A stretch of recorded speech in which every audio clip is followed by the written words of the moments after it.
రీసెంట్గా అహ్మదాబాద్లో జరిగిన air India Boeing 787 plane crash గురించి మనం తరచుగా వింటూనే ఉన్నాం. అయితే ఈ ట్రాజెడిక్ ఇన్సిడెంట్స్లో ఆల్మోస్ట్ 270+ లైఫ్స్ని కోల్పోవడం జరిగింది. ఈ ప్లేన్ రిలేటెడ్ బ్లాక్ బాక్స్ దొరికిందని అంటున్నారు. అసలు ఈ బ్లాక్ బాక్స్ అంటే ఏంటి, ఇది ఎలా యూజ్ అవుతుందో తెలుసుకుందాం. Black box, it is a small device which records aeroplane data.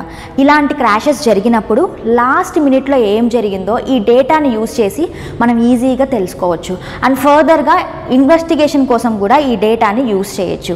అయితే ఈ బ్లాక్ బాక్స్ అనేది ఏ కలర్లో ఉంటుంది? ఈ పేరుకు తగ్గట్టుగా ఇది బ్లాక్ కలర్లో అయితే ఉండదు, బ్రైట్ ఆరెంజ్ కలర్లో దీన్ని డిజైన్ చేశారు.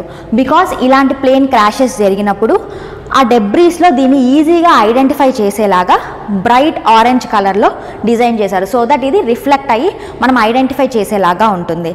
ఇది క్రాష్ ప్రూఫ్ కూడా, బికాస్ దీన్ని టైటానియం ఆర్ స్టీల్ మెటీరియల్స్తో దీన్ని డిజైన్ చేయడం జరిగింది. సో ఈ బ్లాక్ బాక్స్లో 2 డిఫరెంట్ టైప్స్ ఆఫ్ డివైజెస్ ఉంటాయి. First one cockpit voice recorder, second one flight data recorder. ఈ కాక్పిట్ వాయిస్ రికార్డర్లో పైలట్ అండ్ కో పైలట్ కాన్వర్జేషన్ని రికార్డ్ చేసి ఉంటారు.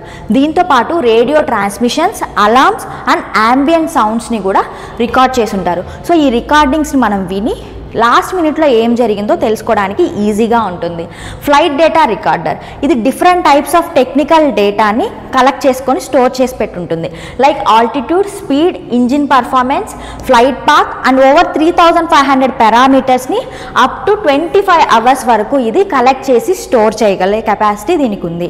అండ్ బ్లాక్ బాక్స్ యొక్క కీ ఫీచర్స్ ఏంటి అంటే 1100 డిగ్రీ సెంటిగ్రేడ్ టెంపరేచర్స్ని కూడా ఇది తట్టుకునేలాగా దీన్ని డిజైన్ చేశారు. And explosions and gravitational forces యొక్క ఇంపాక్ట్స్ని కూడా ఇది తట్టుకునేలాగా దీన్ని డిజైన్ చేయడం జరిగింది. అండ్ ఆల్సో వాటర్లో, అండర్ వాటర్లో సబ్మెర్సిబుల్ అయ్యి 30 days వరకు ఇది సిగ్నల్స్ని అందించగలుగుతుంది. సో ఇది key features of black box.